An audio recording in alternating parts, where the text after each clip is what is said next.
Well, Mr. Dai, the Chakmas in Arunachal are opposing the resettlement outside the state that has been proposed by both the Chief Minister Khandu as well as Union Minister Rijiju. So the Chakma leaders are saying that they have been living in the state for close to 60 years now, and that it is unfair to ask them to relocate somewhere outside the state. So your take on this, a big issue, Mr. Dai.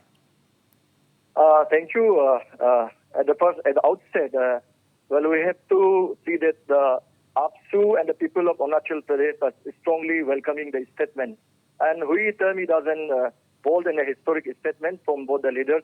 Honorable Chief Minister have spoken out in his independent speech on 15th of August last, and then Honorable Law and Justice Minister Kiren Rijiju has also spoken on the same line. You see the irony of the problem, the irony of the Chakma Hajong leaders. You see, they have also been always demanding a permanent solution on the issue.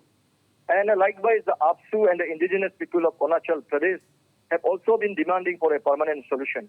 And when there are positive signs, when the process are on now, when we hear to the speech of both the leaders, we feel that it's an indication there is something good, something positive is going to take place. And when these things are going to take place, you see the Chakma leaders who are well ensconced who are well settled in New Delhi, they are now creating another problem.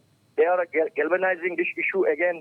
They are now becoming an stumbling block. They are now obstructing the very process that they have been demanding for the last so many years. The Chakma leaders, namely, want to have Chakma.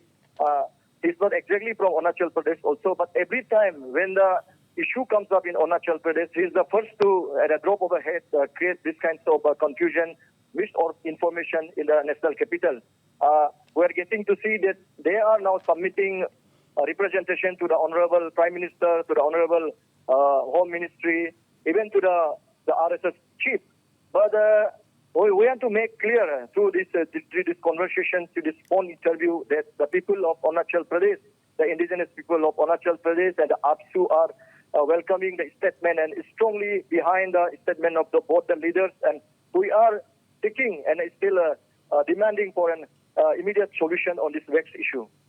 Right, absolutely. And Mr. Dai, while we're on the topic, is there any appeal, any statement from the AAPSU that you would like to give out to the Chakma Hajong community, Mr. Dai? You see, the statement of both the leaders, both the leaders have spoken on an inhuman solution. They have spoken that any solution will be under the Constitution, will be abiding by the Constitution of India. So our contention is that because Arunachal Pradesh, there are so many regulations running here. You are also well aware of the BHR 1873 and the Chin Hills Act of 1896 and so many other regulations that even our Indian brothers have to take ILP. More than that, no outsiders can possess anything immovable properties in the state. And you see the Chakmas and Hajongs are from Chittagong, from Bangladesh, and they were brought in temporarily in 1964 to 69 when there were religious persecutions and then displacement by the Kapkaidem in Chittagong and the erstwhile East Pakistan in Bangladesh. And our appeal, and we have always have been on a positive note. Last time also, some 1 years back, also we have met with the Chakma Hajong leaders, the state leaders here back in Arunachal Pradesh, and have always spoken on a positive outcome. And today, you see, when both the Chief Minister and the topmost leader of the state are speaking on something good, I think the Chakma and Hajong leaders also have to reciprocate because, you see, ultimately, even if they try to stay in Arunachal Pradesh, the greater Arunachal society will never accept them as part of the indigenous society of the state. So I think it's better that when they are given this opportunity, they have to grasp it from both the hands so that they will be recognized as a full citizen of this country. All right, Mr. Tobom, thank you very much for joining us this evening and giving us your take on this big development from Arunachal Pradesh.